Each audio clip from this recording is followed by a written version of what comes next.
سلام كلكم تغتاتلت مدب ايجتيب كم يتخونوا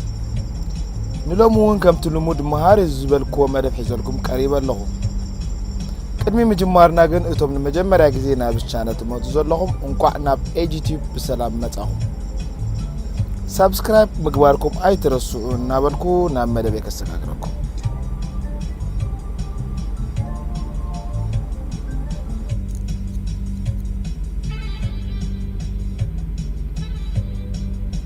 አብዛን ነብረላ ዘለና ምድሪ ሀብታም ወይ ድማ ደኻነ ክንከውን ዝገበረ መን ዕድል አጋጣሚ ፈጣሪ ወይስ ምርጫ ንምንታይ ኩልና ሀብታማት ወይ ድማ ኩልና ደኻታት ዘይኮንና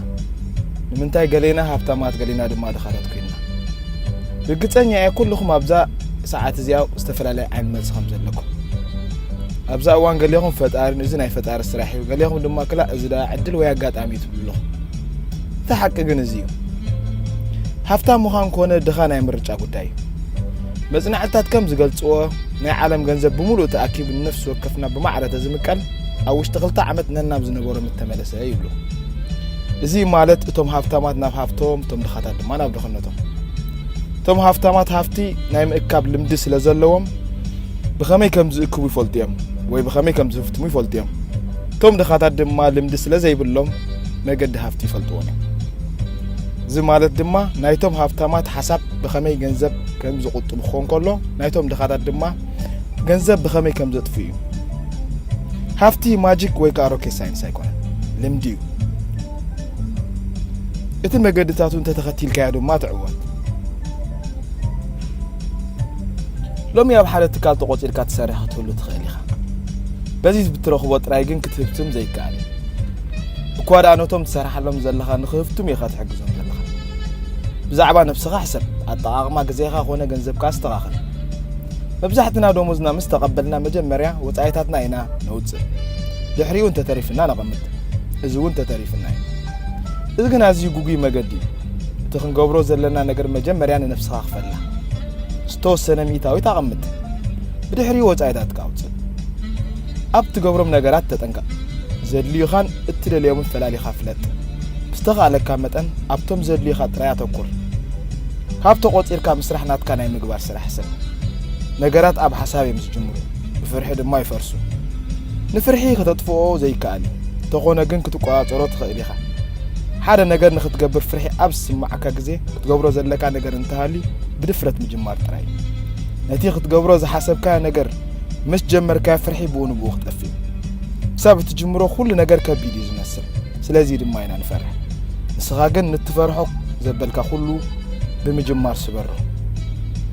ንፍርሒ ቦታ ከሃብካ ጀምሮ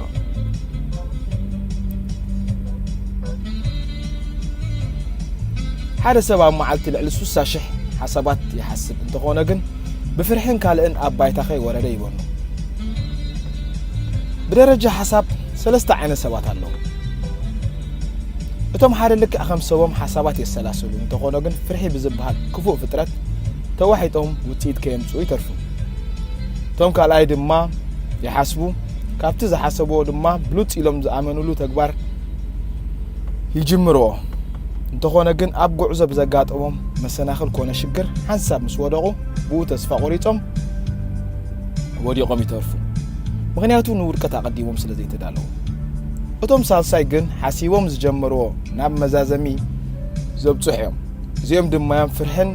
ኣብ መገዲ ዘጋጥሞም ውረድ ደይብን ከበድቲ ፈተናትን ሰጊሮም ናብ ሃፍቲ ወይ ድማ ናብ ተዓወት ዝበፅሑ ንስኻ ኸ ኣበይኖት ኢኻ ትምደብ መልሲ ናባኻትኩም ገድፎ